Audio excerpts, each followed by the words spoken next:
Saúdo a todos com a paz do Senhor Jesus.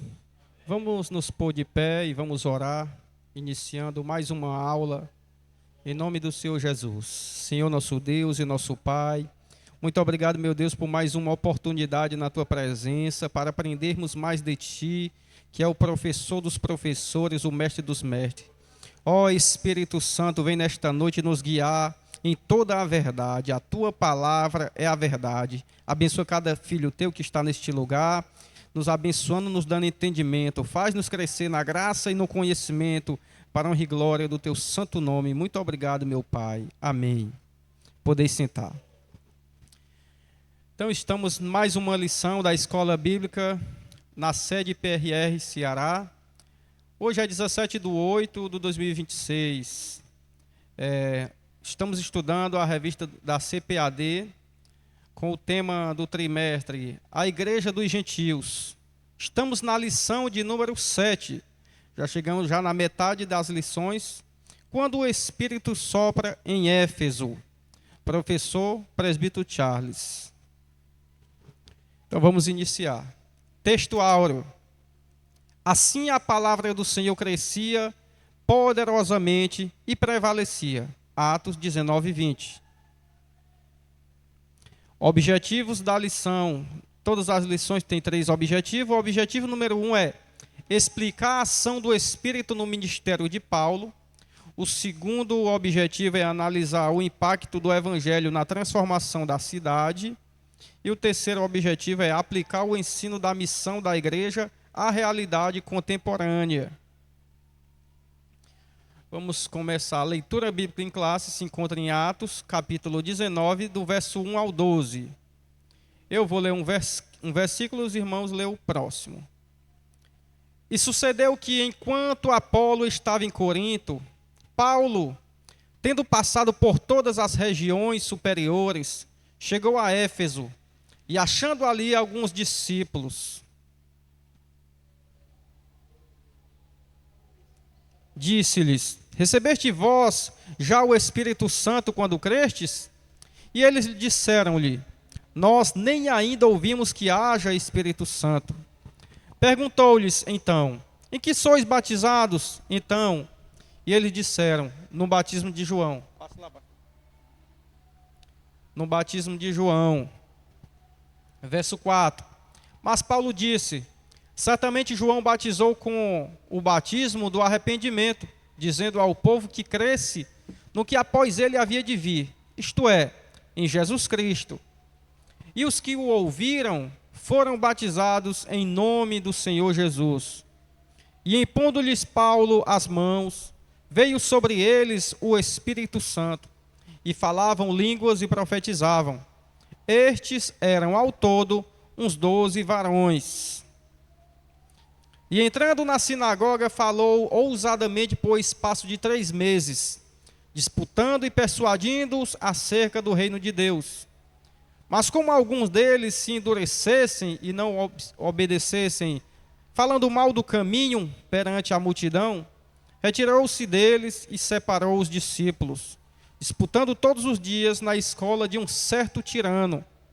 E durou isto por espaço de 2 anos, de tal maneira que todos os que habitavam na Ásia ouviram a palavra do Senhor Jesus, tanto judeus como gregos.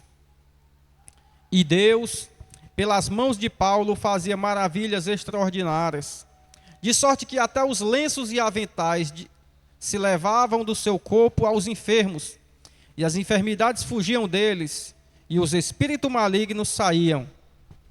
Introdução. Durante sua terceira viagem missionária, Paulo estabeleceu em Éfeso um dos mais relevantes centros do cristianismo primitivo. Capital da província da Ásia, a cidade era estratégica no comércio, nos transportes e na religião, marcada pela idolatria e por práticas ocultistas ligadas ao culto de Ártemis. Aqui nós iniciamos comentários sobre esta lição. Então, irmãos, semana passada nós estudamos a respeito estávamos ainda na segunda viagem missionária de Paulo, que ele se encontrava na cidade de Corinto, e ele fez uma obra extraordinária ali, naquele lugar. E agora ele decide voltar para Jerusalém. Nós vemos isso ainda no capítulo 18. Então observe que nós estávamos estudando a segunda viagem de Paulo.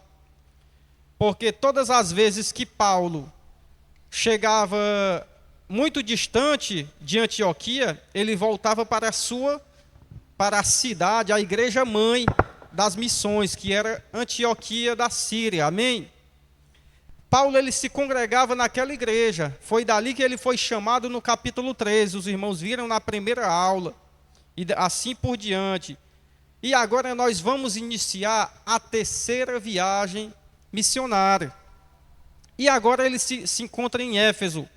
Por quê? Porque ele já tinha passado por Éfeso, mas resolveu voltar para Jerusalém para passar a festa judaica, que ele queria muito participar, mas agora ele volta para Éfeso, inicia a sua terceira viagem, passando por todas as regiões que ele antes passara, né? Pelas regiões da Galácia, né? Da Acaia, todas aquelas regiões ele veio vindo até chegar novamente em Éfeso.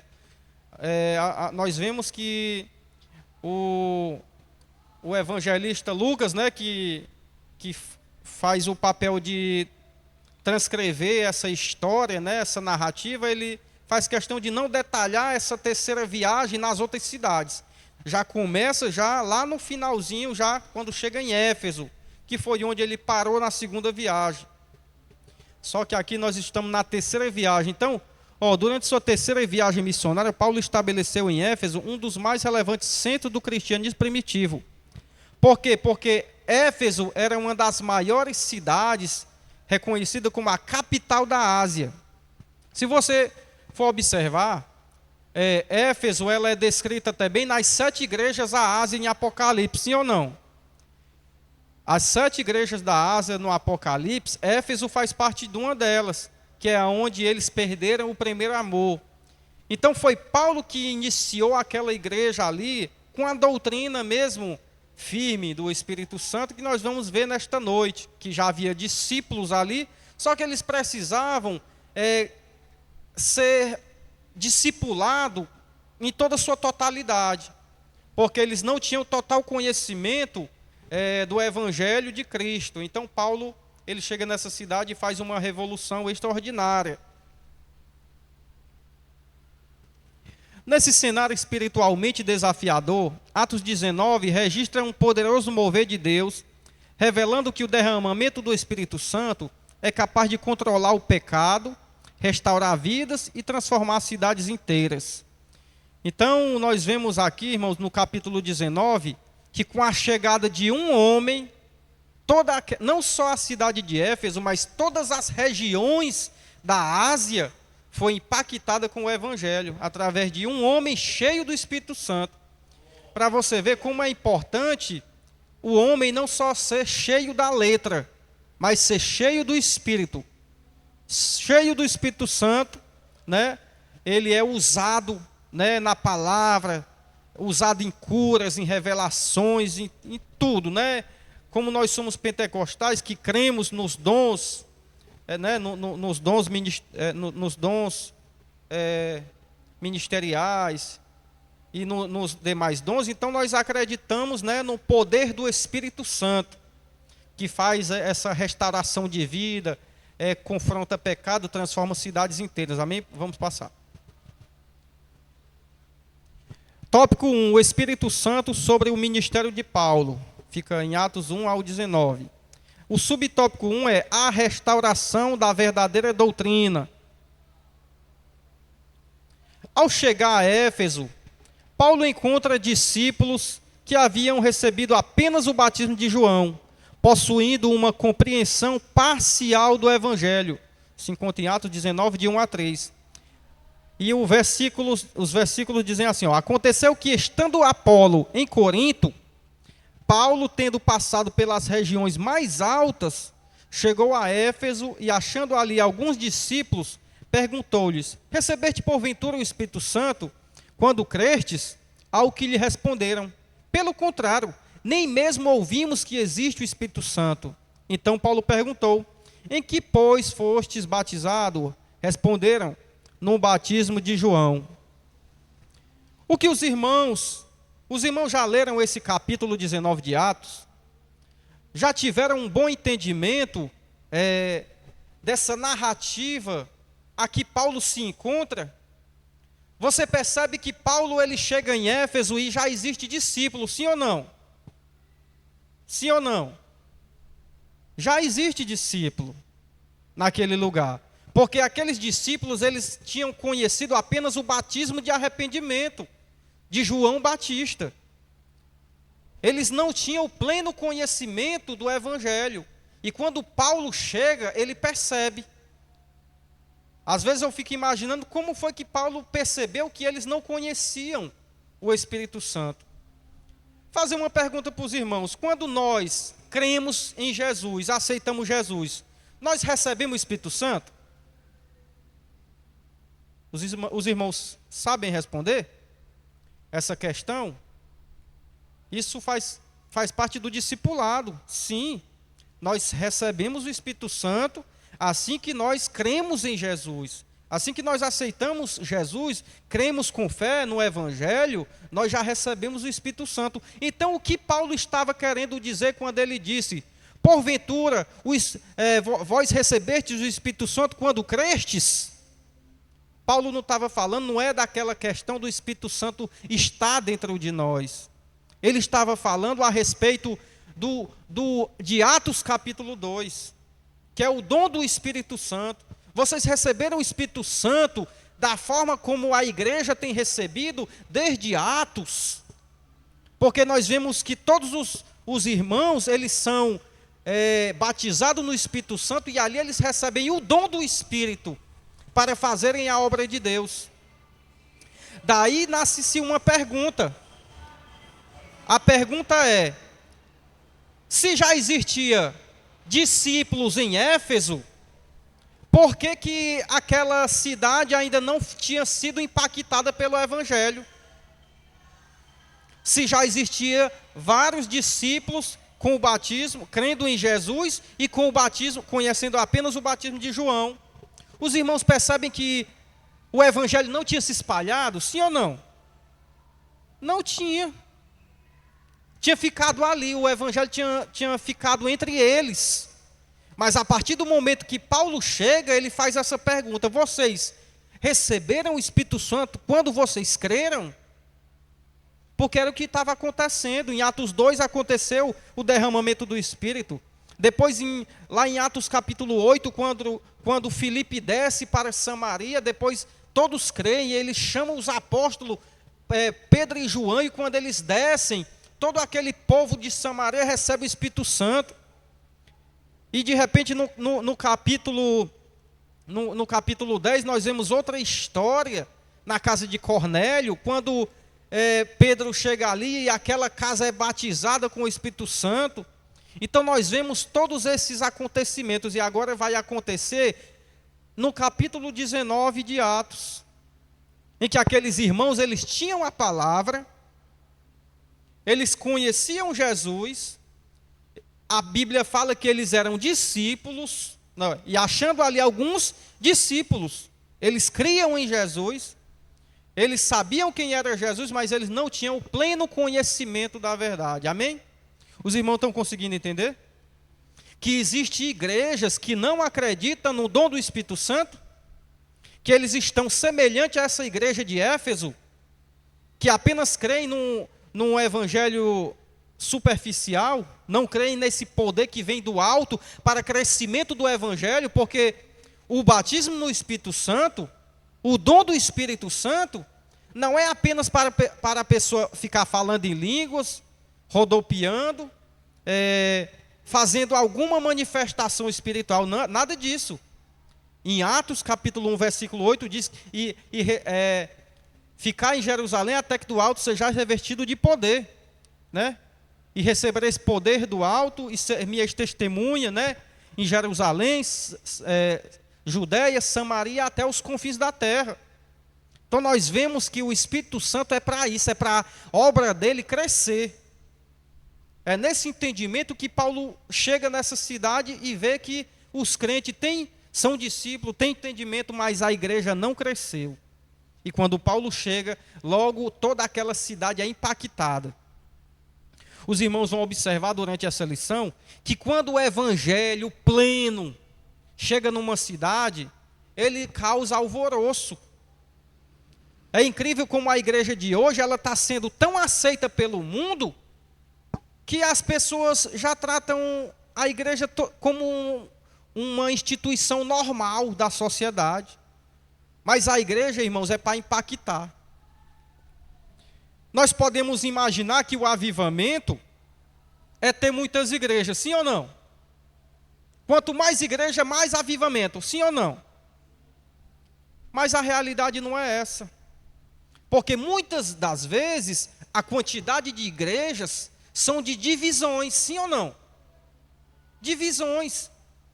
As igrejas se dividem uma contra a outra, e o resultado na sociedade é o quê? É as pessoas que não se arrependem dos seus pecados, as pessoas vivem da mesma forma. O evangelho está se espalhando através de criação de novas igrejas, sim ou não? Mas o que não está acontecendo é o arrependimento da sociedade.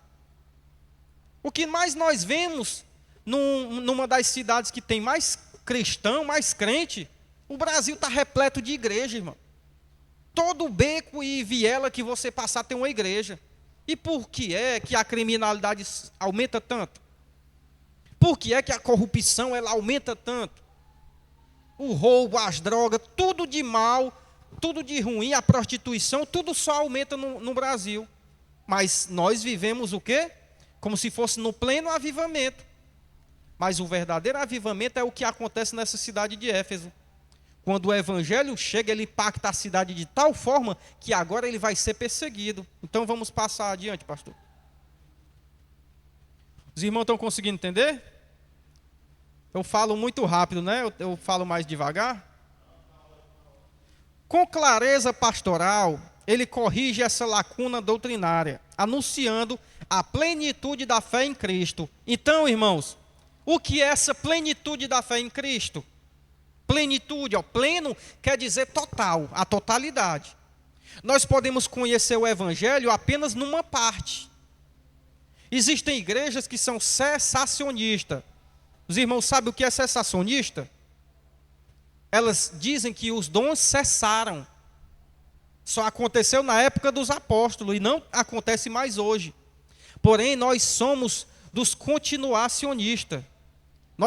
Nós cremos que ainda a atuação dos dons na sociedade, no mundo atual, acontece hoje, através do derramamento do Espírito. Nós cremos no dom de língua, cremos no batismo do Espírito Santo, nos dons de profecia, cremos nos dons de cura, dons de maravilha, palavra do conhecimento, da sabedoria, o dom da fé. Então nós cremos em todos esses dons, que está em 1 Coríntios, capítulo 12, do verso 1 em diante, e o versículo 14 ainda explica detalhadamente a diferença do dom de línguas, né? Do dom de línguas para o dom de variedade de línguas e o dom de profecia. Então, no capítulo 1 Coríntios, capítulo 14, você vê todo esse detalhamento.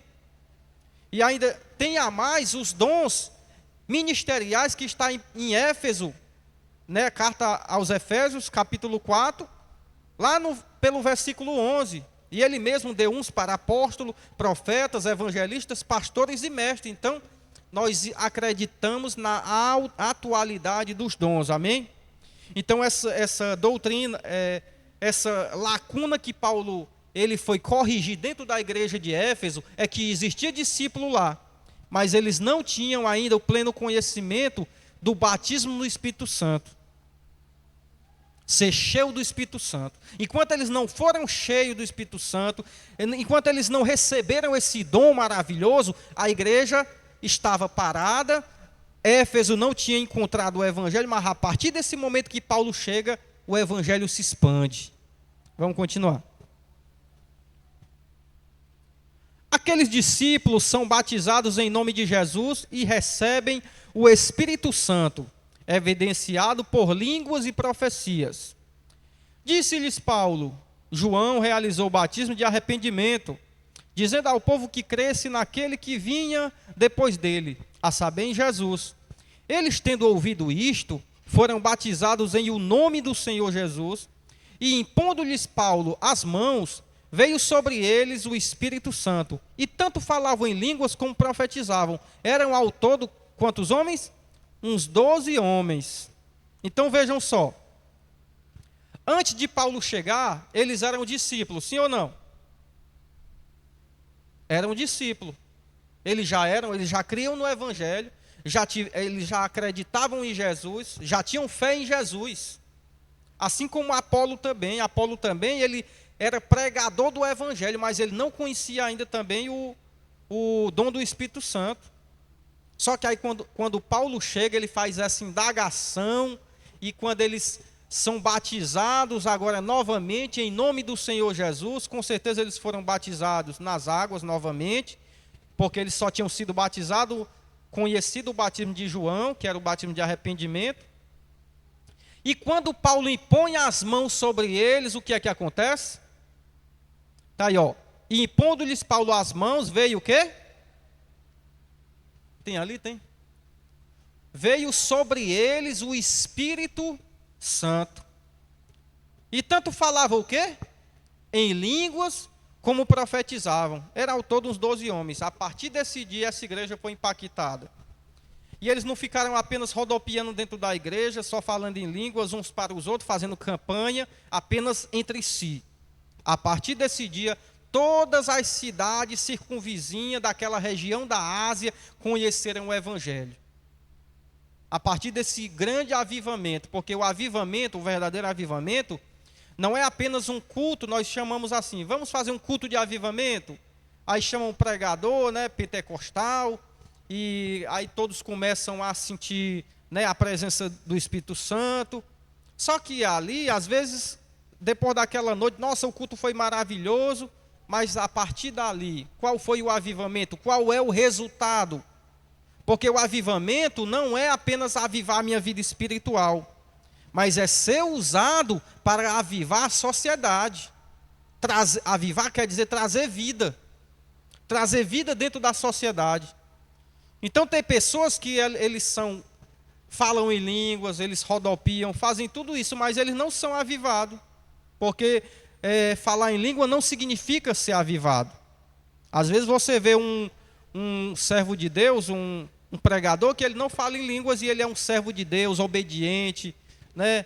Serve direitinho na casa do Senhor, não tem nada, ele não causa nenhum prejuízo ao reino de Deus. Enquanto tem outros que rodopiam, vai para lá e para cá, mas é uma pessoa totalmente errada.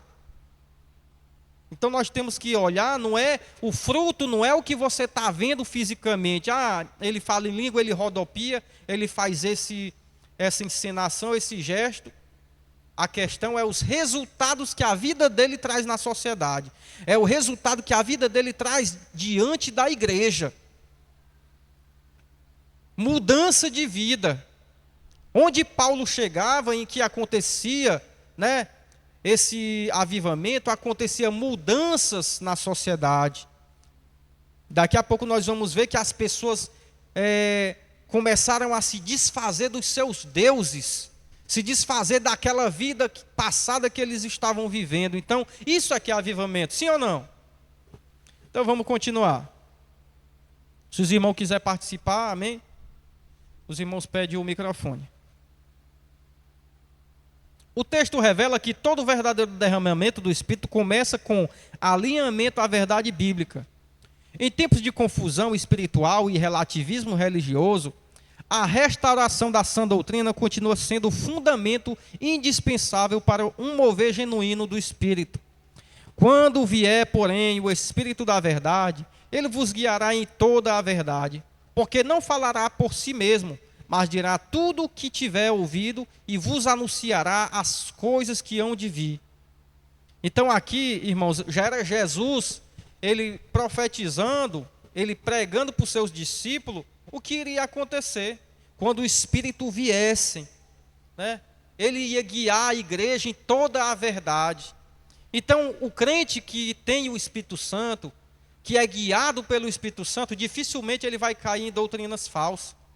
Dificilmente ele vai andar errante, né, num deserto desse mundo. Sempre ele vai ter a convicção de que está fazendo a coisa certa. Porque o crente, quando ele é cheio do Espírito Santo, ele tem o pleno conhecimento da verdade, porque quem está guiando ele é aquele que está dentro dele, que está guiando ele em toda a verdade. Porque foi isso que Jesus falou, ele vos guiará em toda a verdade, não é só em uma parte da verdade. É lógico que tem pessoas que resistem ao Espírito Santo. Tem pessoas que não aceitam a doutrina do batismo do Espírito Santo, a doutrina das línguas. Tem pessoas que não aceitam, dom de cura não aceita, ou a doutrina da santidade, da santificação. Várias doutrinas são desperdiçadas por algumas denominações por não crer naquilo. É porque a teologia, irmãos, ela é muito usada pelos homens, mas muitas das vezes ela é ignorada. Eles ignoram o Espírito Santo para fazer tais doutrinas. E as doutrinas têm que ser baseadas pelo Espírito Santo, baseada no Espírito Santo. É Ele que vai guiar nós em toda a verdade. É por isso que você pode você pode aceitar Jesus hoje e não saber de nada, mas você percebe que o Espírito Santo já começa a guiar você. Você já começa a seguir um caminho e saber que, isso aqui é errado, isso aqui é certo, porque dentro de nós começa a habitar uma nova lei, que é a lei do Espírito de vida. Está em Romanos capítulo 8, do verso 1 em diante, nós vemos lá, a lei do Espírito de vida. Porque a lei do pecado e da morte, ela já não reina mais dentro de nós. A partir do momento que nós cremos em Jesus. Pode passar. Subtópico 2, o ensino perseverante diante da resistência. Durante 3 meses, Paulo ensina na sinagoga, anunciando o reino de Deus e procurando convencer judeus e gentios. Está repetindo o mesmo versículo embaixo. Então, irmãos, como sempre, Paulo ele tinha essa estratégia de chegar nas cidades e começar pelas sinagogas, ensinando. Só que a partir desse momento, você vê que anunciando o reino de Deus e procurando convencer judeus e gentios. O homem, ele pode convencer os outros homens? Pode? Quando Paulo fala isso aqui, quando a narrativa bíblica diz assim, e procurando convencer judeus e gentios, é lógico que quem convence o homem do pecado, da justiça e do juízo é o Espírito Santo. Mas só que o Espírito Santo vai usar quem? Vai usar o homem, não é verdade? O Espírito Santo não vai aparecer para ninguém, para convencer ninguém. Ele não vai chegar no seu ouvido falando, ele vai, através de outra pessoa, vai chegar para você com a doutrina correta, lhe corrigindo, admoestando, lhe exortando, pregando a verdade para você. Então, é dessa forma que nós somos convencidos pelo Espírito Santo. Não apenas dentro de si, não apenas dentro de nós, mas através do próximo. Então, Paulo estava procurando convencer judeus e gentios. Pode passar, pastor.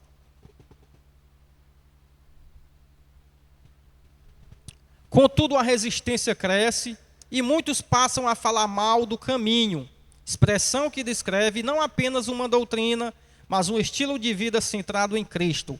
Atos 9:2, João 14:6, E lhe pediu cartas para as sinagogas de Damasco, a fim de que, caso achasse alguns que eram do caminho, assim homens como mulheres o levasse presos para Jerusalém. Atos 9:2.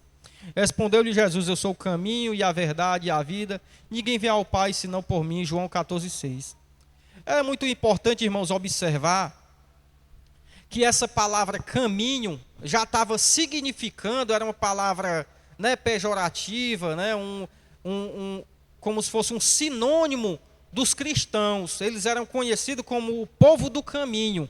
Então, quando Paulo começou a perseguir o caminho, e no meio do caminho, o caminho encontrou ele, que foi o quê? No meio do caminho de Damasco. Ele estava perseguindo o caminho, e aquele que é o caminho, a verdade e a vida, deu vida para Paulo naquele caminho para Damasco. Então, eles eram conhecidos por essa expressão, que essa expressão, ela não apenas era uma doutrina, mas um estilo de vida centrado em Cristo. Então, como é que eram conhecidas essas pessoas? O povo do caminho. Hoje em dia é conhecido como os crentes, como os evangélicos. Mas será que as pessoas estão nos reconhecendo como o povo do caminho hoje em dia? Será que os nossos vizinhos, onde nós trabalhamos, onde nós convivemos com as pessoas, será que eles enxergam nós como cristãos, como o povo do caminho, como servos de Deus? Porque eles eram reconhecidos por onde passavam, através do estilo de vida. E o que é esse estilo de vida? É a forma como nós falamos, nos comportamos, é a forma como nós vivemos na sociedade. O que mais nós vemos hoje é cristão vivendo como se fosse um mundano. Então as pessoas passam por ele, vai e volta, e não percebem que aquela pessoa faz parte do caminho. As pessoas não percebem que aquela pessoa, aquele cristão, ele é um servo de Deus, um cristão. Então, através do estilo de vida centrado em Cristo, na palavra, no Espírito Santo, eram que eles eram reconhecidos. Amém? Vamos passar. Diante do endurecimento, Paulo se retira e separa os discípulos, mostrando que fidelidade à verdade exige discernimento. Em uma sociedade marcada pela intolerância à fé cristã, o texto ensina que o Espírito conduz a igreja a novos espaços, sem comprometer sua identidade. Então Paulo e Barnabé, falando ousadamente, disseram: cumpria que a vós outro, em primeiro lugar, fosse pregada a palavra de Deus. Mas posto que a rejeitais e a vós mesmo vos julgais indignos da vida eterna, eis aí que nos volvemos para os gentios. Então, irmãos, Paulo ele vai pregar para os seus compatriotas, para os seus irmãos judeus, né? Então, quando ele começa a pregar, aquele povo começa a rejeitar o evangelho, a rejeitar Jesus. Então, a partir desse momento, ele escolhe dentro daquela sinagoga os discípulos de verdade. Então, vamos para cá. Ele separa os discípulos de verdade e ali começa a igreja em Éfeso. Aquela mesma igreja, né, que tem a carta dos Efésios, e a mesma igreja que o apóstolo João manda uma carta às 7 igrejas da Ásia. Pode passar, pastor.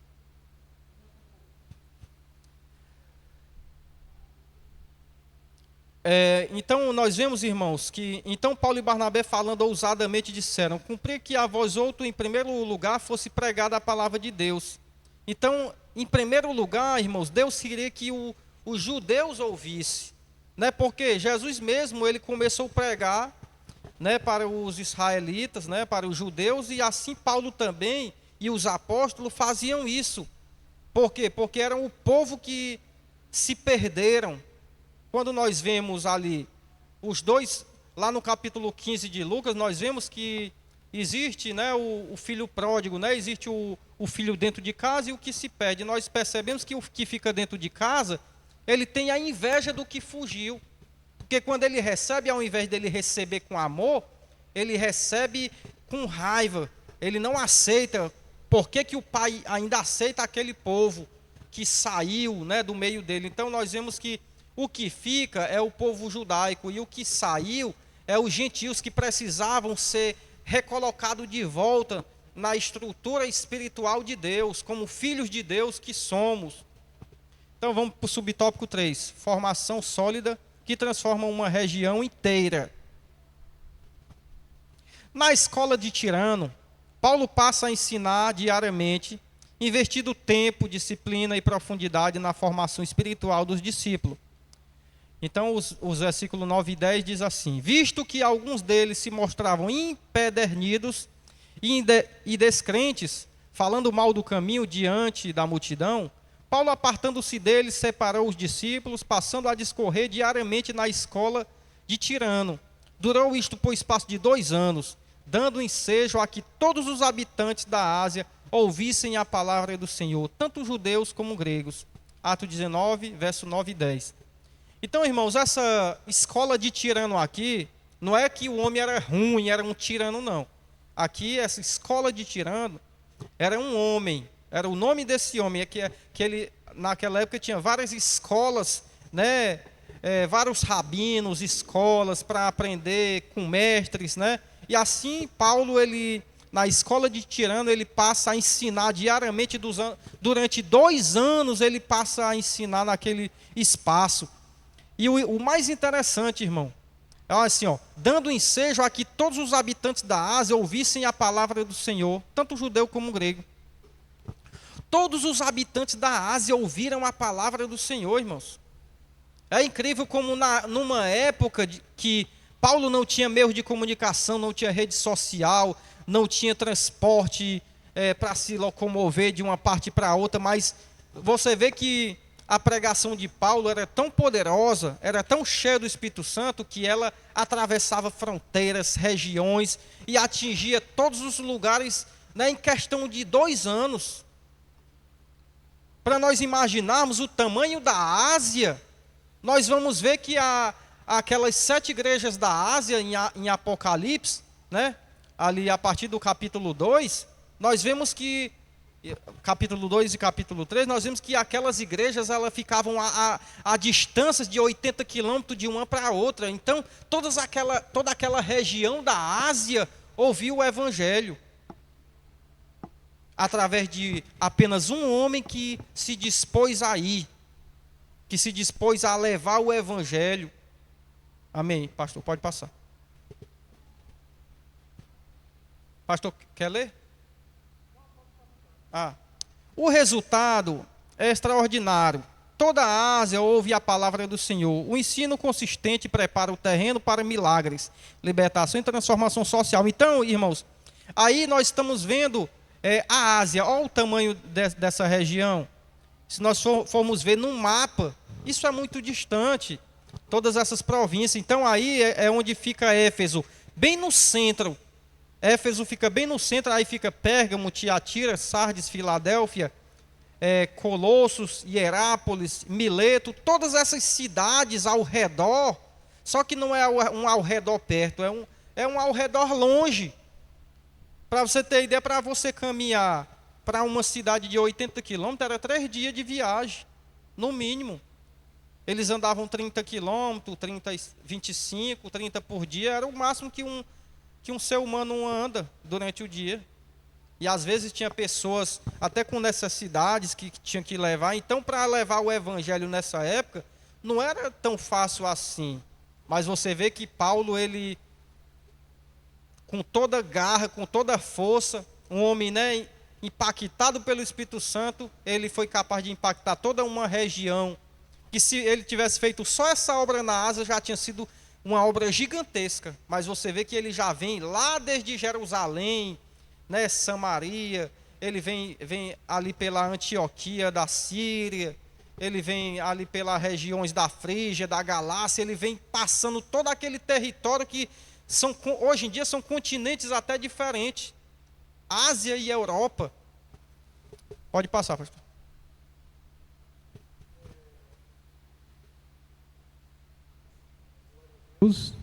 Aleluia. Se os irmãos quiserem fazer pergunta ou comentário, fiquem à vontade, viu? Levante a mão, tá bom?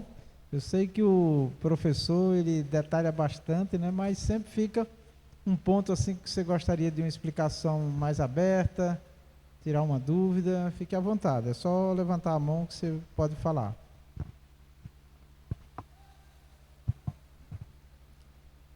Pode passar, pastor. Aí o senhor lê um pouco.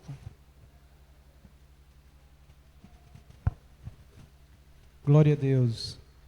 Assim também hoje, cidades e nações são impactadas quando a igreja alia palavra, espírito e perseverança.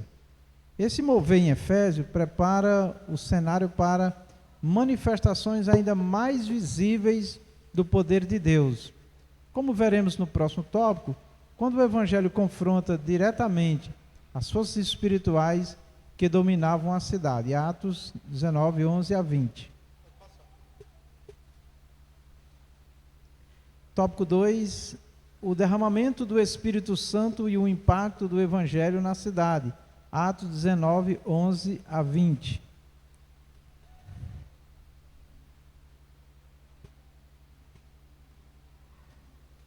Tópico 2, item 1. Manifestações extraordinárias do poder do Espírito Santo. Versículos 11 e 12. O derramamento do Espírito Santo em Éfeso não se restringiu à proclamação verbal do Evangelho, mas foi confirmado por sinais extraordinários. Então, irmãos, o Paulo e os demais apóstolos, sempre o poder de Deus, ele confirmava a palavra. Não existia essa questão apenas de vamos fazer uma conferência de curas e milagres, não. Ele chegava pregando o evangelho e a palavra, né, ela era confirmada por sinais e prodígios. Então, nós percebemos aqui que nós devemos crer no evangelho pleno, no evangelho completo. Um evangelho que ora pelos enfermos, que expulsa demônio, que fala novas línguas, assim como está, né, no finalzinho do livro de Marcos, capítulo 16, verso 15, né? Quem crê e for batizado será salvo, quem não crê será condenado, e estes sinais seguirão aos que crerem, né? Em meu nome expulsarão demônios, falarão novas línguas, pegarão serpentes e escorpiões, né? E nada vos fará dano algum. Então, tudo isso, o próprio Jesus já tinha dito que é para a igreja fazer, faz parte da grande comissão. Agora, todo cristão tem que estar preparado para isso. Principalmente os obreiros da casa do Senhor. Então, tem pessoas que ele quer ser usado na obra de Deus, ele quer, eu quero ser pastor, eu quero ser presbítero, eu quero ser... Só quer o cargo, mas na hora de fazer, a dificuldade é grande.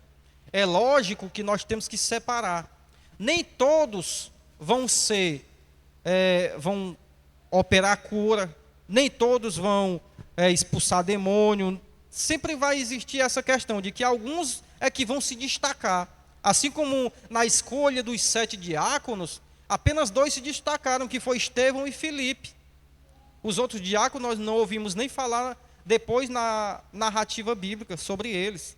Então, mas mesmo assim, principalmente os obreiros, eles têm que buscar ser cheio do Espírito Santo. Todo obreiro da casa do Senhor, né, eu me lembro, desde que eu cheguei aqui na Renovação dos Remidos, que um dos quesitos, né, para ser um obreiro é ser batizado no Espírito Santo, é ser cheio do Espírito Santo. Por quê? Porque nós somos uma igreja pentecostal, Renovação dos Remidos, que é uma igreja cheia do poder de Deus, sim ou não? Então, a igreja, ela tem, principalmente os obreiros, tem que buscar isso. Ser cheio do Espírito Santo, buscar o dons de línguas. Irmãos, antigamente, o que mais nós víamos era pessoas fazendo campanha para receber dom, para receber dom de línguas, para a pessoa ser batizada no Espírito Santo, porque isso nos leva a ser mais crente, isso nos leva a fazer mais a obra de Deus. É como se o Espírito Santo, né, Jesus deu várias ferramentas para a igreja, né? Só em dons espirituais são 9. E a igreja tem essas 9 ferramentas, só que aí nós preferimos não pegar, preferimos não ir buscar. Só que Paulo diz assim, buscai os melhores dons, mas principalmente o quê? O de profetizar. Mas principalmente que profetizeis. Que é o dom que a igreja mais precisa, que é o de profetizar. Que o de profetizar não é só dizer, eis que te digo, não. O de profetizar, você pode apenas estar conversando com uma pessoa e de repente Deus lhe dá a vida toda da pessoa. E fala, dá um conselho para a pessoa através de uma profecia, um conselho espiritual. Não vai por esse caminho porque a morte está te esperando se você continuar nessa vida. Assim se é usado. Então, toda igreja tem que buscar os dons espirituais, mas principalmente os obreiros. Os obreiros, por quê? Porque eles são os ícones da igreja, eles são os exemplos que os membros olham e querem se espelhar, amém? Pode passar. Deus operava milagres incomuns por meio de Paulo, promovendo curas e libertações que autenticavam a mensagem anunciada, né?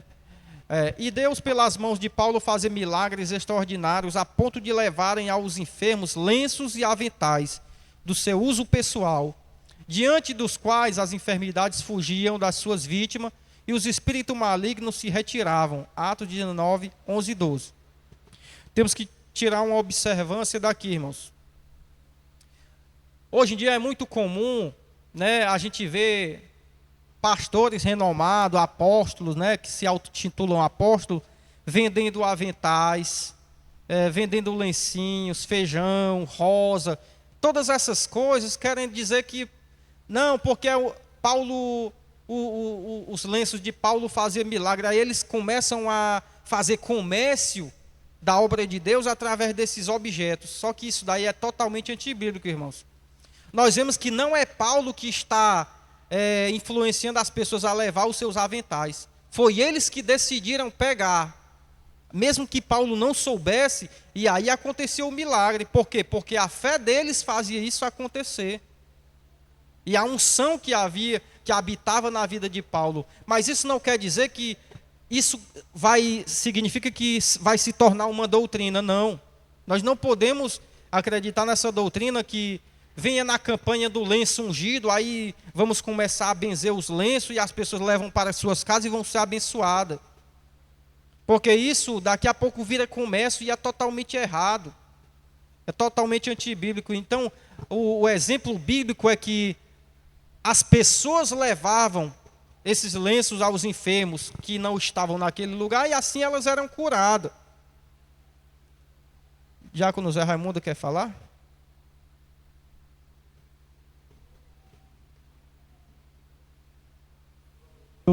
Aleluias.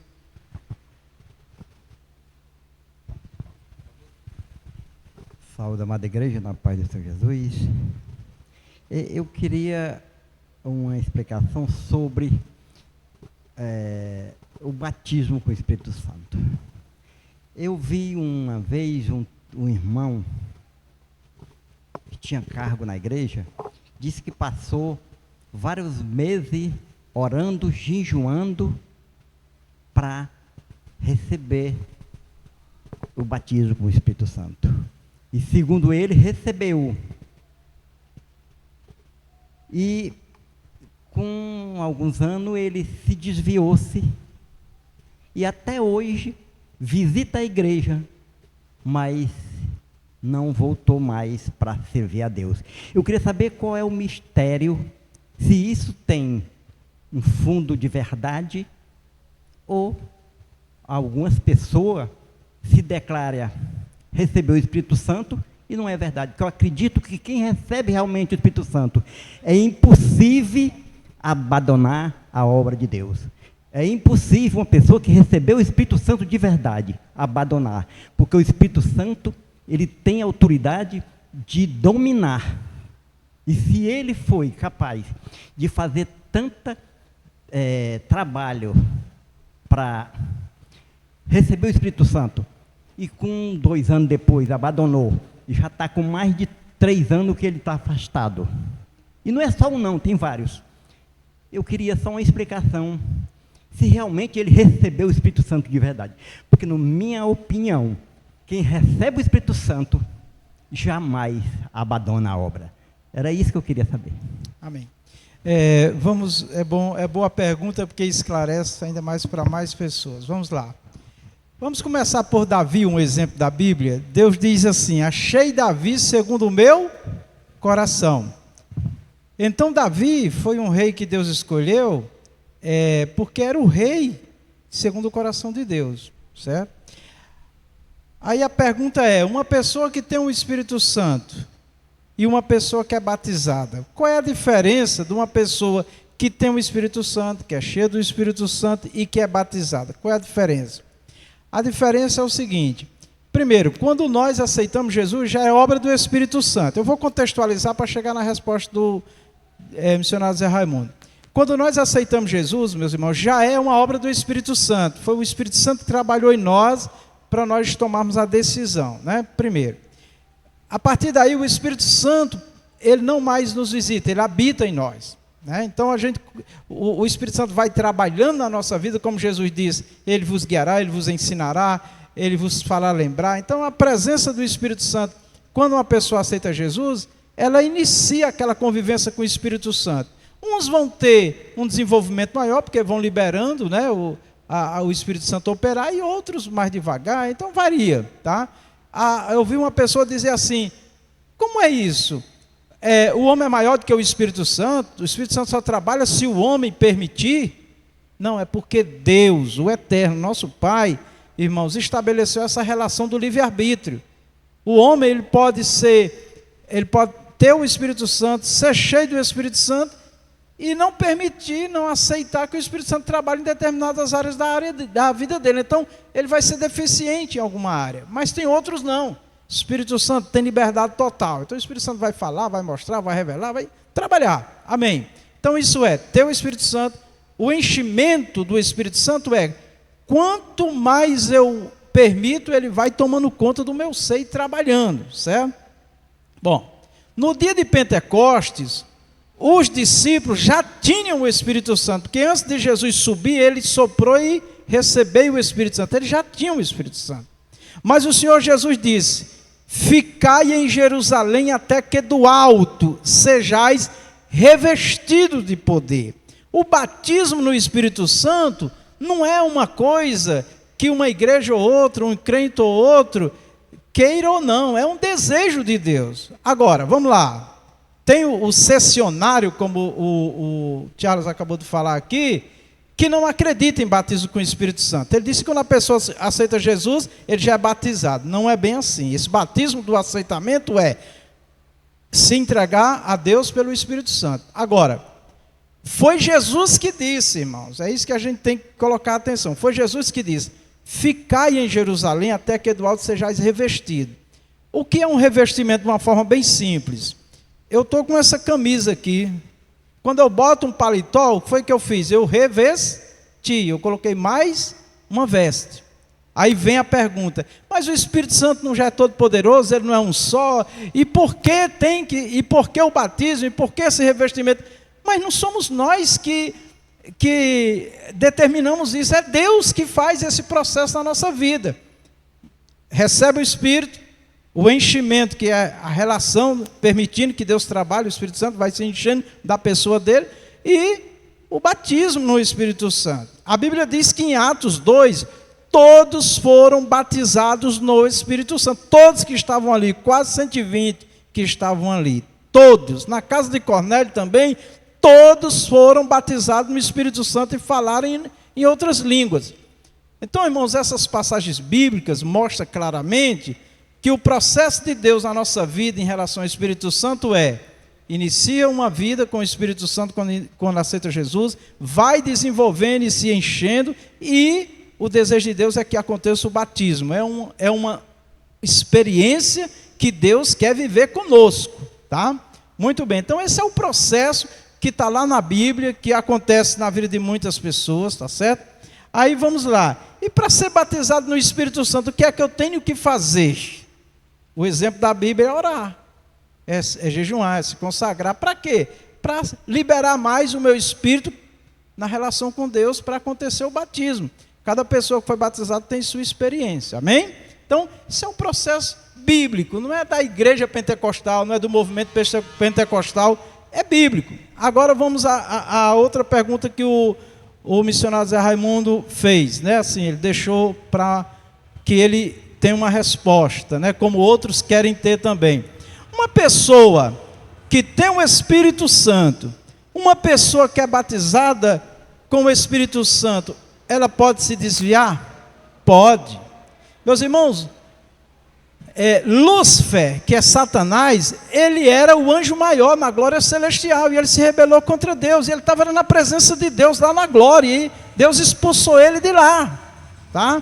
Davi era o homem segundo o coração de Deus, mas quando Davi pecou, Mas Davi pecou e Deus castigou, e ele tinha o Espírito Santo para reinar. Tanto é que quando ele percebe que ele está morrendo na relação com Deus, ele clama, está nas escrituras lá: Senhor, não retire de mim o teu Espírito. Então uma pessoa que tem um Espírito, que é cheia, que é batizada, ele pode se desviar? Pode, porque Deus não obriga. O missionário Zé Raimundo, ele crê que a pessoa que é batizada, ou que é cheio, que tem uma relação profunda com Deus, o Espírito Santo não vai deixar ele se desviar. Não. O homem, ele pode ser o homem mais usado por Deus, cheio do Espírito Santo. Ele pode ser batizado, falar a língua, pode ser o melhor pregador. Quando se ele decidir no coração, ou se ele der lugar para o inimigo entra e ele cai e o Espírito Santo se retira. Isso é a relação de Deus com o homem. Deus deu aos homens, irmãos, o livre-arbítrio. Deus não obriga ninguém a nada, a nada. O Espírito Santo, irmãos, eu até tem pessoas que às vezes questionam a uma pessoa que prega, que está na igreja, que faz a obra de Deus e de repente tem comportamentos, que não agradam a Deus. A pessoa às vezes diz: pastor, você tem que falar, essa pessoa tem que mudar, tem que isso, tem que aquilo. Não, ela vai ser orientada dependendo do que ela fez. Ela é afastada da comunhão da igreja, tá? Porque o pastor ninguém pode obrigar em nada, nem o próprio Deus obriga. Inclusive Jesus diz: ide pregar o evangelho a toda criatura, quem crê e for batizado será salvo. Negue-se a si mesmo, tome a sua cruz e siga-me. Jesus disse também assim, a nós que cremos: aquele que perseverar até o fim será salvo. Ele também diz assim: guarda o que tem para que ninguém tome a tua coroa. Então significa que o homem pode ter o Espírito Santo, ser cheio, ser batizado, ele pode estar na graça. Tem denominações cristãs que dizem que a pessoa que conheceu uma vez a graça de Deus, ele está salvo para sempre. Não está. Se ele não for fiel a Deus, se ele não decidir ser fiel a Deus e servir ao Senhor, ele pode sim cair da graça, ele pode sim, o Espírito Santo pode se retirar dele. Agora, irmãos, uma coisa eu garanto para os irmãos: quando o homem peca, desobedece, vive enganando, vive uma vida errada, o que é que começa o processo? Qual é o processo de Deus na vida dele? Deus vai se retirando, vai falando, e ele do coração duro vai se retirando, daqui a pouco ele fica vazio de Deus e cai no chão. Alguns ficam enganando, mentindo por aí, dizendo que é crente e não é mais nada, o Espírito Santo já está longe dele, tá bom? Então, para resumir, missionário Zé Raimundo e irmãos, o homem pode ser cheio do Espírito Santo, ele pode ser batizado, se ele decidir deixar o Senhor, sair dos caminhos do Senhor, viver a vida que ele quer viver. Deus não vai obrigar ele, porque Deus deu aos homens o livre-arbítrio. Olha, Adão era perfeito, irmão, estava no jardim do Éden, e Deus disse: de todas as árvores do jardim você pode comer, só não dessa. Adão não conhecia pecado ainda, irmãos, mas o que foi que o diabo fez? Tentou Eva aceitou, levou para Adão aceita, é consumado o pecado e Deus expulsa eles do jardim. Então, missionário Zé Raimundo, amados irmãos, a ordem de Jesus para nós é: vigiai e orai, não importa o nível espiritual que o homem seja, tá? Eu me lembro de um pastor em São Paulo, muito abençoado, meu amigo, amado meu, e esse homem caiu em adultério. E um discípulo dele, que era eu e esse irmão, um discípulo dele que aprendia, que fazia obra com ele e tudo, ele caminhando comigo, chorando, triste. Como é que pode, irmão Vicente, um homem tão cheio do Espírito Santo, tão abençoado, cometeu adultério, traiu a família, tudo que ele pregava, está aí, tal, era tudo mentira? Não era nada de mentira, ele era o verdadeiro, ele era um servo fiel e tudo. Ele não vigiou, o diabo entrou, ele caiu no adultério. Aí ele disse assim: tudo que ele me ensinou, eu jogo no lixo. Eu digo: não, peraí, o que ele te ensinou quando ele estava de pé, era a palavra de Deus. Quando ele te ensinou quando estava de pé, era Deus falando. Guarda o que é de Deus. Tá? Então, irmãos, nós precisamos ter essa compreensão, porque nós não podemos imaginar que ninguém está seguro, tá? Ninguém, pode ser o nível que ele foi espiritual. Jesus disse: vigiai e orai, para não entrar em tentação, tá bom? Então, fica aí a resposta. Se o missionário Raimundo quiser argumentar, fica à vontade. Eu aceito a explicação, realmente. Porque já que o anjo poderoso que era Lúcifer foi dispensado porque pecou, né? Então, É o pecado que tira isso, toda a autoridade que a pessoa Isso. adquiriu. é isso. Está explicado, pastor. Obrigado. Amém. Deus abençoe.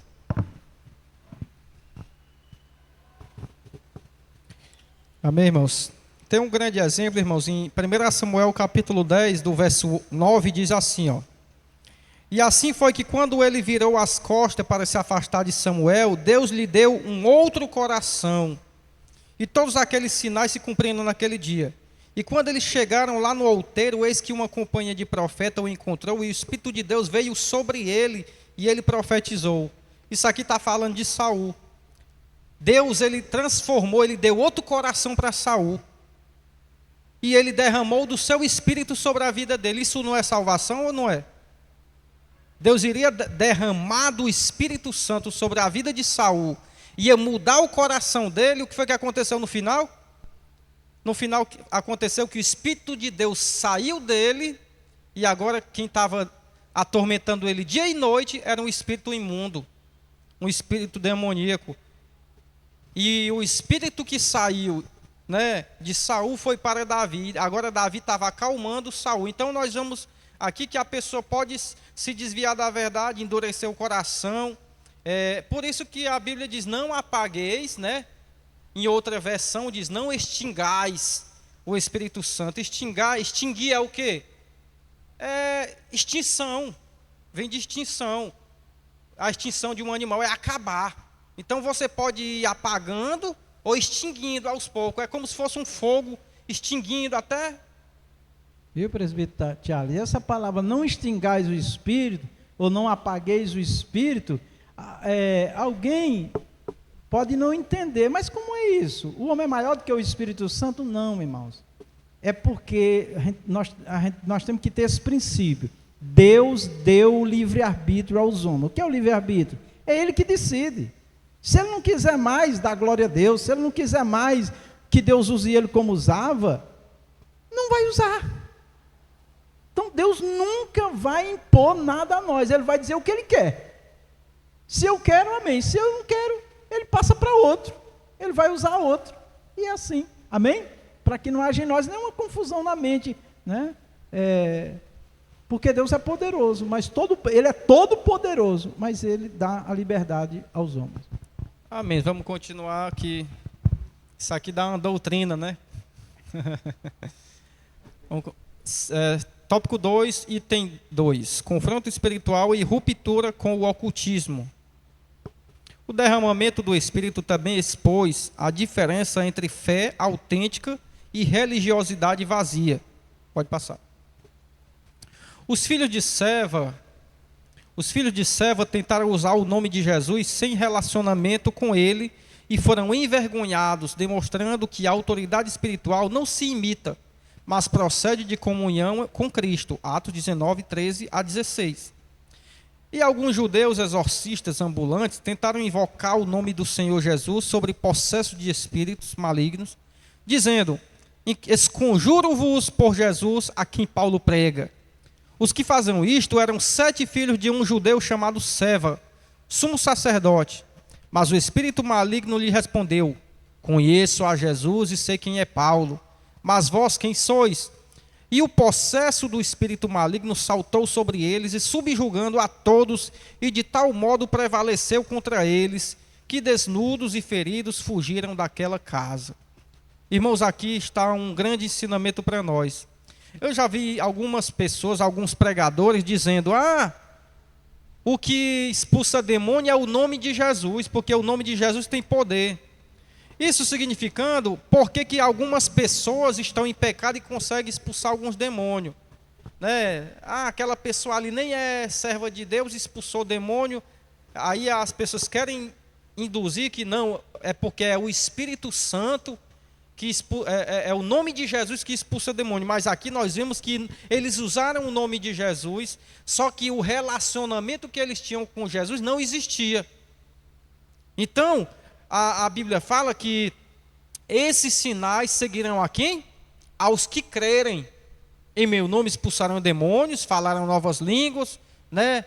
Pisarão em serpentes, escorpiões e beberão, né, coisas mortíferas, nada vos fará dano algum. Então, você vê que esses sinais vai seguir a quem crê. Até expulsar demônio é quem crê em Jesus, é quem tem uma intimidade. E tem algo mais relacionado aqui, que a palavra quer nos mostrar, que os demônios, eles nos conhecem. Os demônios, você pode até olhar para o irmão e não ver nada. Mas o demônio, quando olha para todos nós aqui, ele sabe quem é de Deus e quem não é. Você vai passando na rua, os demônios estão vendo para onde é que você vai, onde é que você estava, tudo que você está fazendo. Então, a vida espiritual, ela é aberta para os demônios. Eles sabem quem somos nós. Eles conhecem cada um de nós. Então, eles sabiam quem eram esses 7 filhos de Sevas. E olha, eram 7 filhos de um sumo sacerdote. Eles poderiam ter uma santidade, alguma coisa neles, né, separado no judaísmo, mas nada disso adiantou. Porque não é só usar o nome de Jesus, é preciso ter legitimidade no mundo espiritual, é preciso ter essa intimidade, esse relacionamento com Jesus. E foi isso a diferença. Os demônios mostraram, eu conheço Jesus e conheço Paulo. Olha só, os demônios conhecem, irmão. Eles sabem quem é cada um de nós. Então, no dia do arrebatamento, cada um de nós que tem o Espírito Santo, que tem essa luz, vai subir nesse dia. Os demônios, eles sabem quem é que não vai subir. Os demônios conhecem quem é que está na igreja apenas, né, passando o tempo e não quer aceitar Jesus de verdade, não quer receber o Espírito da verdade, porque quando o demônio olha para você, ele não quer saber, não é de você, ele quer saber o que tem dentro de você. E se a sua casa está limpa e adornada, o espírito imundo vai e entra. Se você não tiver o Espírito Santo dentro. Agora, quem tem que fazer morada dentro de nós é o Espírito Santo. Eu tenho uma crença, irmãos, que eu acredito desta forma, que homem nenhum está vazio. Ou você tem o Espírito Santo, ou os demônios, eles influenciam a sua vida. Porque a casa da pessoa é a alma, é o espírito, e nunca fica vazio. Nós sempre somos influenciados ou pelo Espírito Santo ou pelos espíritos malignos. Porque nós somos seres espirituais. E assim, todos nós somos influenciados por uma dessas duas razões. Amém? O pastor quer falar? Não, né? Pode passar? Tá bom?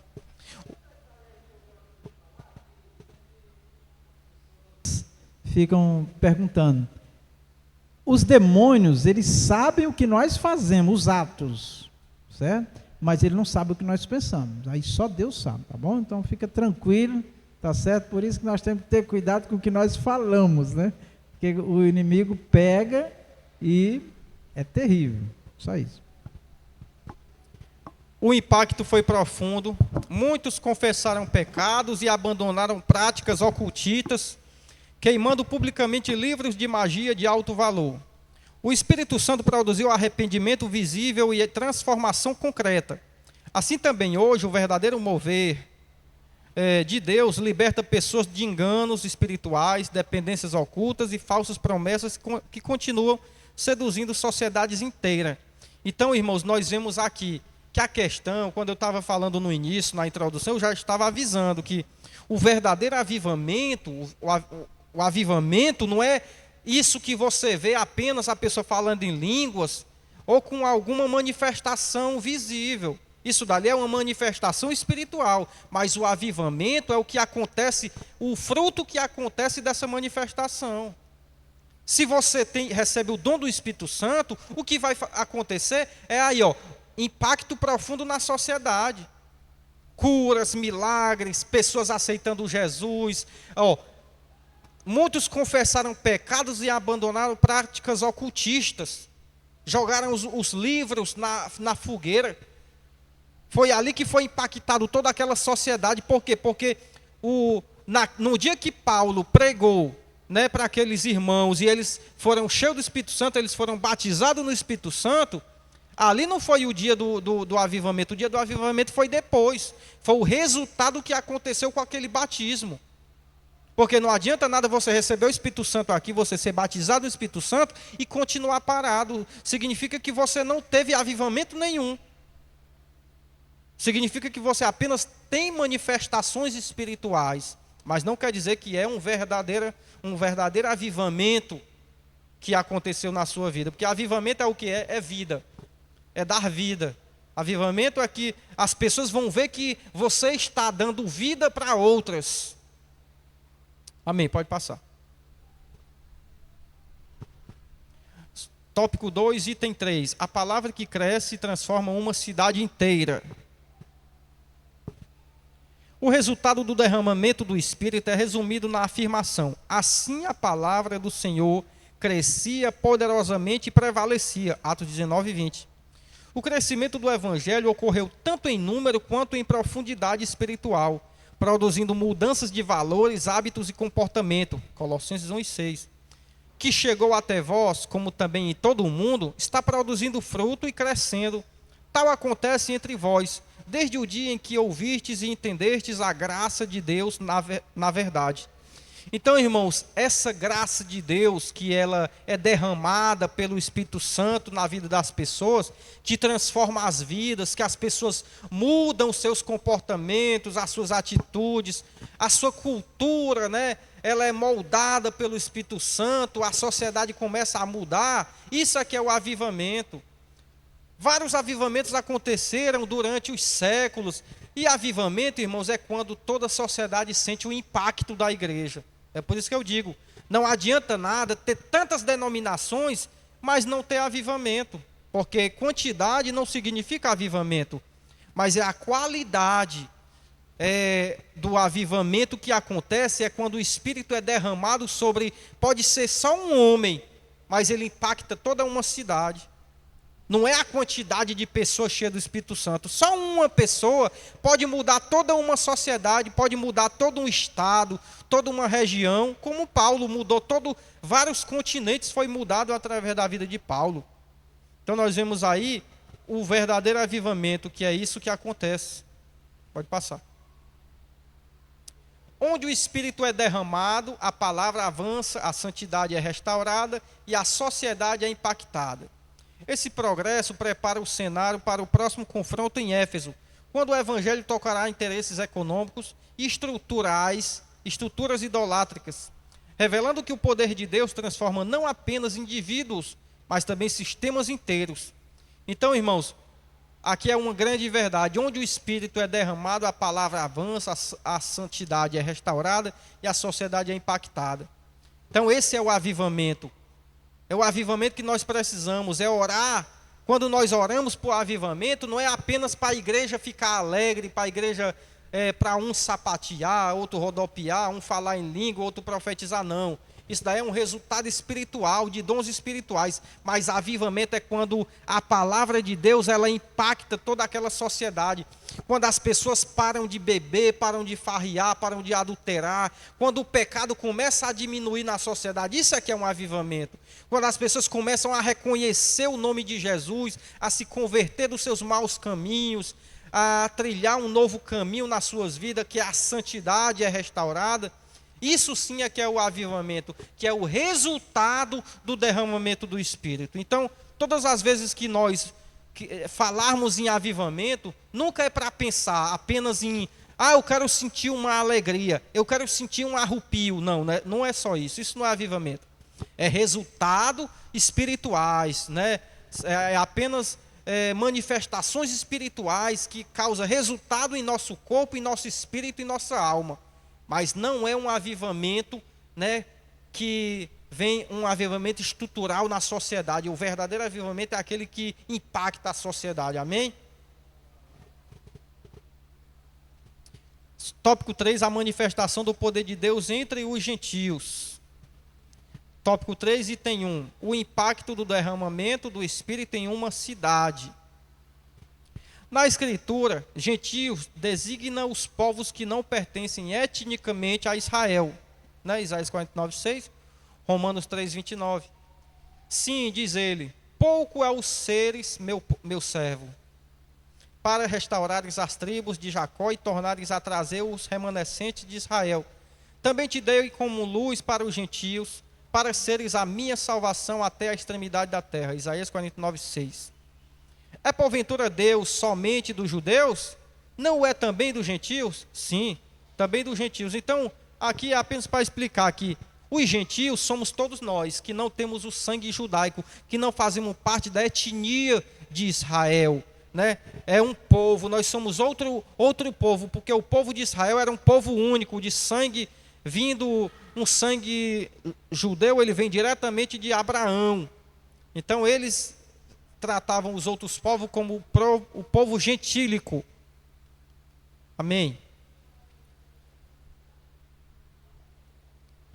Em Éfeso, o derramamento do Espírito Santo alcançou uma cidade majoritariamente gentílica, mostrando que Deus transforma não apenas indivíduos, mas a realidades coletivas.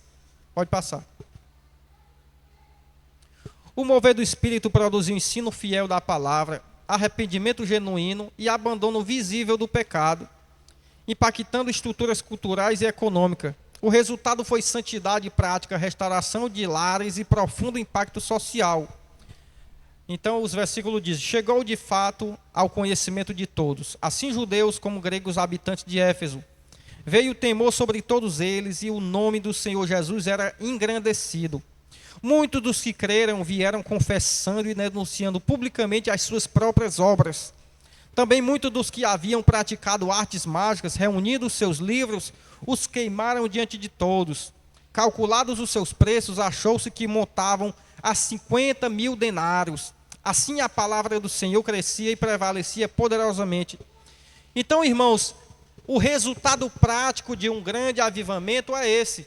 É pessoas, o nome de Jesus sendo engrandecido dentro daquela sociedade gentílica, pessoas que não conheciam Jesus. Então esse é o resultado, quando a pessoa é cheia do Espírito Santo, quando aquele povo recebeu o batismo do Espírito Santo, começou o avivamento e toda aquela sociedade é impactada, pessoas se arrependendo dos seus pecados, querendo uma nova vida, engrandecendo o nome do Senhor Jesus, vieram confessando e denunciando publicamente as suas próprias obras.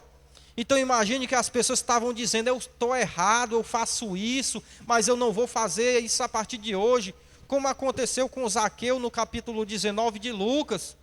Então você vê que o avivamento é isso, é a mudança, o arrependimento na sociedade, a santidade vindo dentro da sociedade, amém?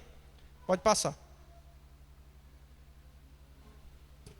Tópico 3, item 2, exemplos históricos do derramamento do Espírito Santo. Ao longo da história, Deus tem derramado o seu Espírito em momentos decisivos. No Pentecoste, a igreja nasceu revestida de poder e testemunho. Ao cumprir-se o dia de Pentecoste, estavam todos reunidos no mesmo lugar. De repente veio do céu um som como de um vento impetuoso e encheu toda a casa onde estavam assentados. E apareceram distribuídas entre eles línguas como que de fogo, e pousou sobre cada um deles. Todos foram cheios do Espírito Santo e passaram a falar em outras línguas, segundo o Espírito lhe concedia que falasse. Então aqui, irmãos, o grande avivamento aqui de Atos 2 começa com esse derramar do Espírito Santo. Nós vemos que Jesus, ele sopra sobre os 11 discípulos quando ele ressuscita, amém?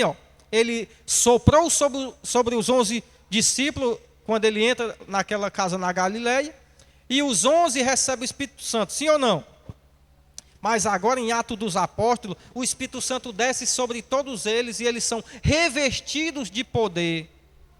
Então é por isso que nós temos que entender, uma coisa é receber o Espírito Santo quando aceita Jesus, outra coisa é receber o revestimento de poder, que é esse batismo no Espírito Santo, que é um revestimento do Espírito. Ou seja, você já tem o Espírito, mas recebe um revestimento, uma encorpação, uma nova veste sobre você, não como salvação, mas para impactar a sociedade através do Espírito Santo. Não é apenas para falar em línguas, mas é para cumprir Atos capítulo 1, versículo 8, né?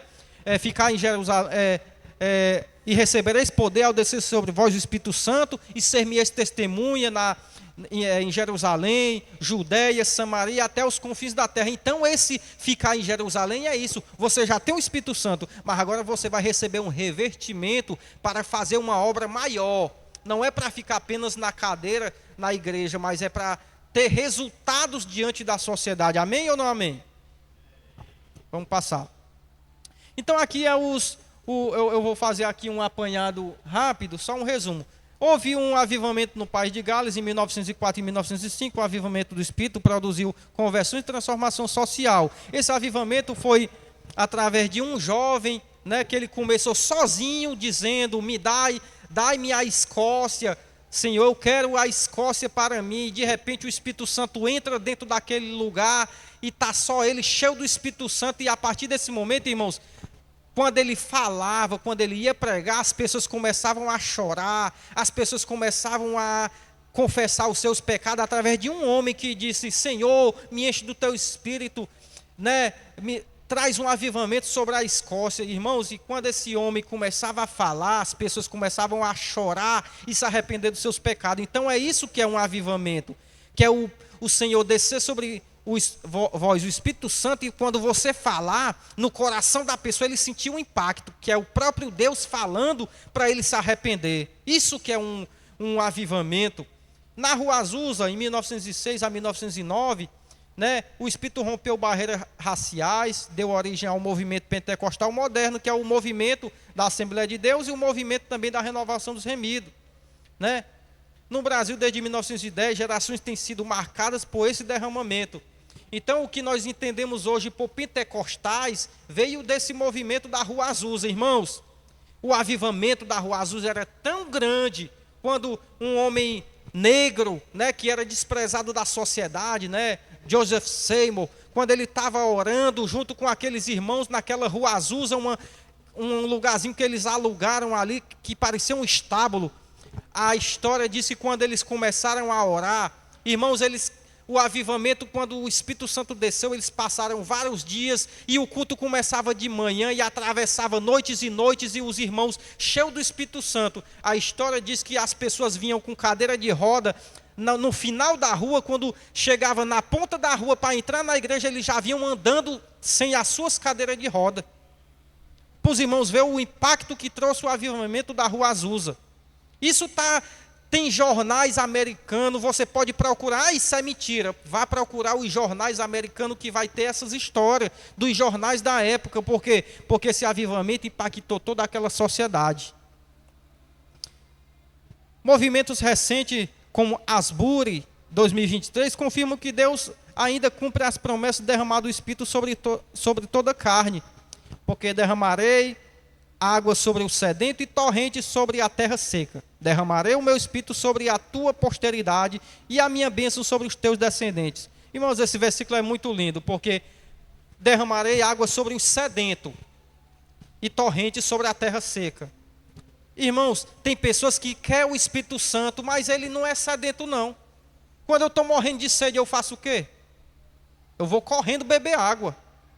Eu vou buscar água porque eu quero saciar a minha sede. Mas tem pessoas que querem ser cheias do Espírito Santo, mas não sente sede. Você já passou o dia sem beber água? Quando você está assim mesmo, com muita sede, sedento mesmo, você faz de tudo para beber água. E assim a pessoa que quer buscar o Espírito Santo. Tem muitas pessoas que querem ser cheias do Espírito Santo, mas quer ficar sentada numa cadeira esperando. Até hoje não aconteceu comigo, então não é verdade. Mentira! Acontece. Esses sinais seguirão a quem? Aos que crerem. E quem crê vai atrás, quem crê busca, quem crê procura, e todo aquele que busca acha, todo aquele que bate se abre. E isso Jesus estava falando a respeito do Espírito Santo, que você só vai ser cheio do Espírito Santo se você bater, se você buscar. Amém? Pode ler lá no Evangelho de Lucas, que vai ter lá. E ele estava falando sobre o Espírito Santo. Você só vai receber se você buscar. Ou seja, você aceita Jesus, você recebe o Espírito Santo. Mas o dom do Espírito é só se você buscar. É só se você crer. Amém. Em Éfeso, o derramamento do Espírito e a missão da igreja. Em Éfeso, o derramamento do Espírito não permaneceu restrito à cidade, tornou-se fonte de expansão missionária para toda a Ásia Menor. Todo mover genuíno do Espírito desperta a igreja para a grande comissão, e de, portanto, fazer discípulos de todas as nações, batizando em nome do Pai, do Filho e do Espírito Santo, ensinando-os a guardar todas as coisas que vos tenho ordenado. Eis que estou convosco todos os dias até a consumação dos séculos. Vamos partir, já passou o tempo. Onde o Espírito é derramado, o medo cede lugar à ousadia e os crentes tornam-se testemunhos eficazes. Atos 1 e 8, né? Mas recebereis poder ao descer sobre vós o Espírito Santo e sereis meus testemunhos, tanto em Jerusalém, Judeia, Samaria, até os confins da terra. O derramamento não é um fim em si, mesmo, mas um impulso missionário que gera multiplicação e plantação de novas igrejas. Pode passar. Assim como em Éfeso, Deus deseja usar a sua igreja hoje para transformar cidades e nações, levando o evangelho além das paredes do templo, até que Cristo seja conhecido por todos. Conclusão. O derramamento do Espírito Santo em Éfeso revela que onde a palavra é ensinada com fidelidade, o Espírito atua com poder e o arrependimento produz compromisso. Deus transforma vidas e cidades. Não foi um mover superficial, mas profundamente espiritual e ético, gerando frutos duradouros. O evangelho ali foi anunciado com ousadia, vivido em santidade e confirmado com poder. Essa mesma obra o Senhor deseja realizar hoje em sua igreja, quando permanecemos fiéis e sensíveis à sua ação. Uma vez, irmãos, só contar rapidamente em 1 minuto, uma vez eu fui para um grande avivamento na igreja do pastor Glauco, né? Que é uma igreja que até o pastor Vicente conhece, e lá, durante aqueles 2 dias de retiro, no último dia, ele convidou todos, venham à frente. Ele passou 1 hora pregando a respeito do batismo do Espírito Santo. E ele disse assim, olha, só adianta você vir aqui se você crê, porque esses sinais seguirão aos que crerem. Venha aqui quem crê que vai ser batizado no Espírito Santo. E todos aqueles que vieram, todos foram batizados, irmão. Por quê? Porque eles ouviram a palavra, eles creram que existe o batismo no Espírito Santo, eles creram que o sinal existe. Então, quando você ouve a palavra de Deus, quando você crê nela, porque a Bíblia diz que tudo é por fé. Se você não tiver fé, você não vai conseguir. Então, o batismo do Espírito Santo é uma doutrina bíblica, e é isso que a igreja está precisando, é de um grande avivamento na sociedade.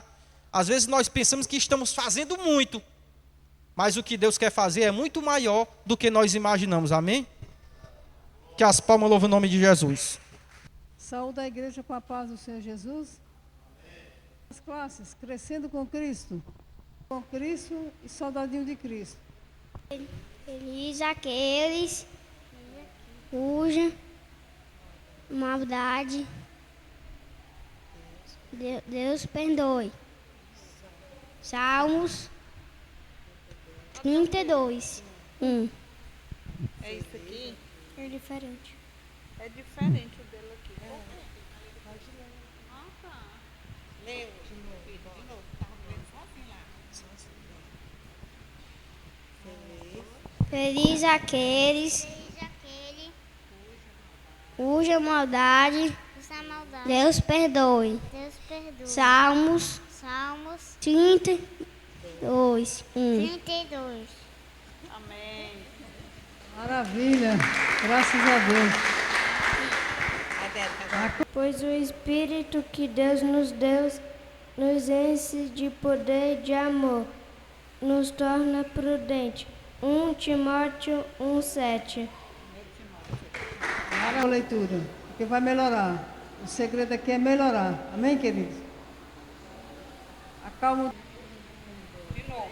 Quando estou com medo, eu confio em Ti, ó Deus Todo-Poderoso. Salmo 56, 3.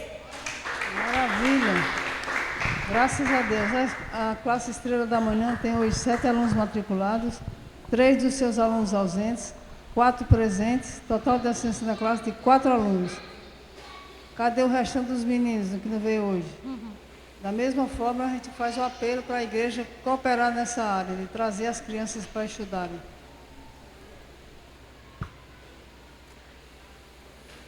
Da sala da Lidu. Classe Sol da Justiça.